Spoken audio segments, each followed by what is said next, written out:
Introduction: A reign challenged. In the aftermath of the Norman conquest of 1066, William the Conqueror found himself the ruler of a deeply fractured England. While southern territories largely submitted to Norman rule following the decisive Battle of Hastings, northern England remained a hotbed of rebellion.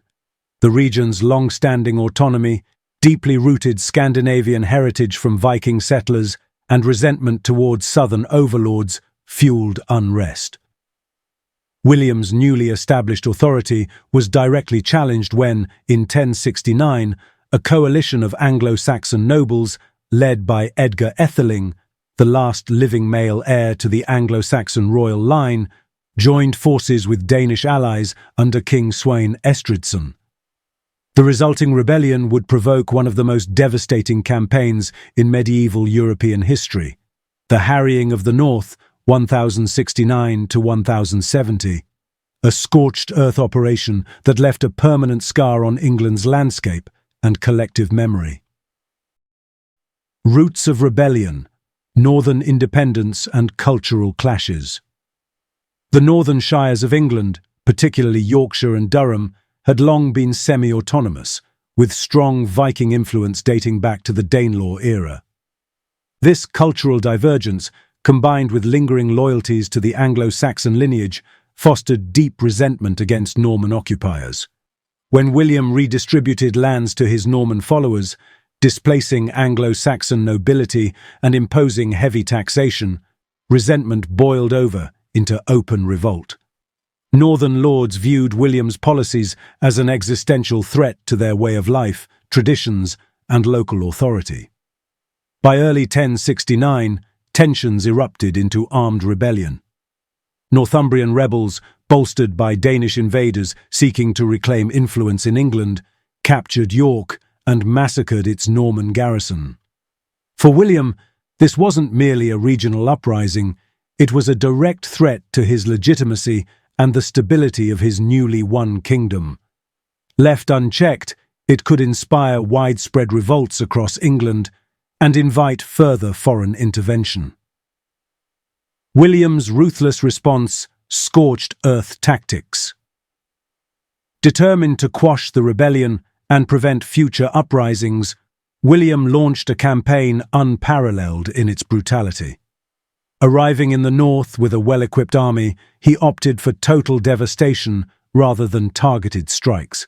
Villages were systematically burned to the ground, crops destroyed, and livestock slaughtered. Wells were poisoned, and monasteries, centers of local community life, were pillaged or reduced to ashes. The objective was not just military victory, but the complete subjugation of the northern populace through starvation and terror. Chroniclers of the era, such as Orderic Vitalis and the Anglo-Saxon Chronicle, described harrowing scenes: smoke-filled skies, bodies rotting in the fields, and survivors left wandering in search of food. Many sought refuge in the wilderness, only to perish from exposure and hunger. William's men reportedly salted the earth to prevent future cultivation, a calculated act ensuring that famine would endure long after his troops departed.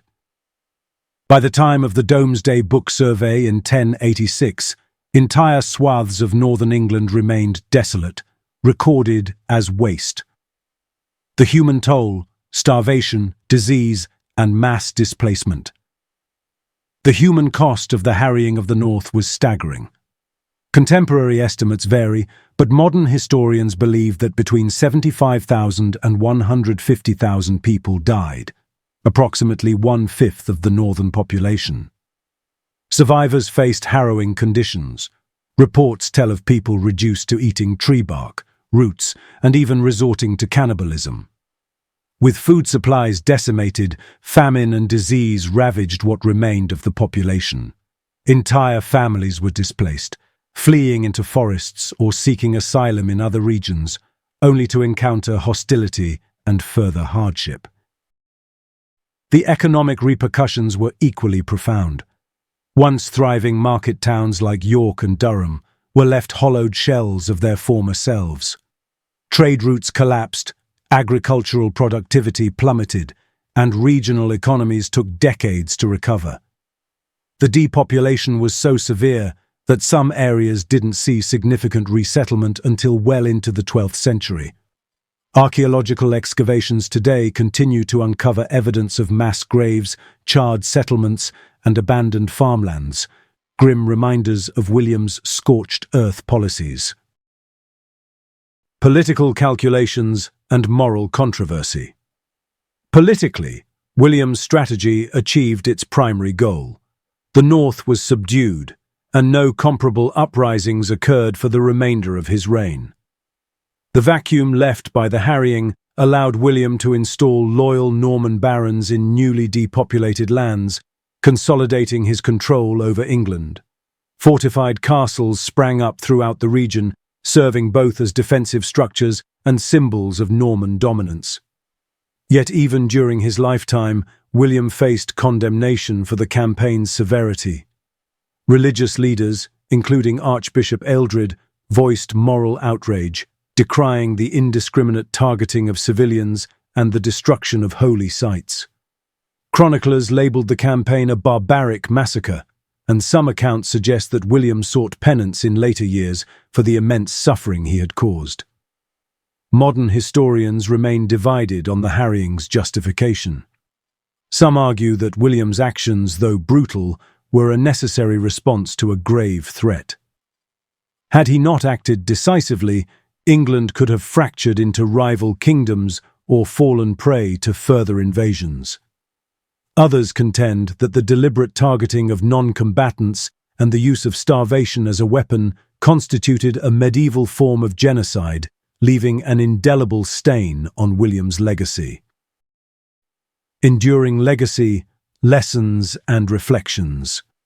Nearly a millennium later, the harrying of the North endures as one of medieval England's darkest chapters.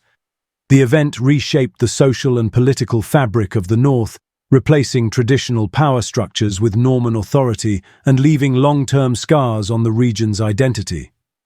Folk memories and local legends passed down through generations kept the trauma alive, serving as cautionary tales about the dangers of rebellion and the costs of resistance. Archaeological investigations continue to reveal new insights into the campaign's scale and impact.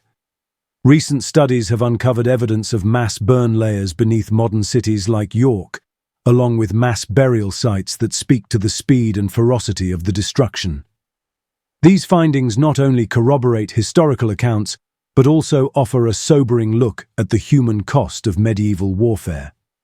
While William the Conqueror is often credited with bringing administrative reforms, laying the groundwork for modern England's feudal system, and commissioning the Domesday Book, the harrying of the North casts a long and troubling shadow over his accomplishments.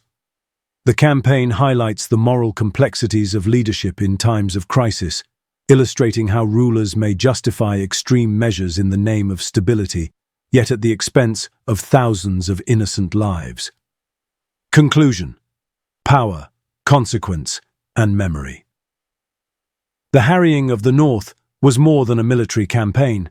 It was a calculated act of terror designed to break the spirit of a rebellious people. While it succeeded in securing William's rule, it did so at a devastating human cost. Its legacy serves as both a warning and a reminder. The pursuit of power through brutality may yield immediate control, but the echoes of such actions can resonate for centuries. In the landscapes of northern England, where once thriving villages lie beneath modern fields and forests, the silent witnesses to this dark episode remain, urging reflection on the choices leaders make and the lives forever altered in their wake.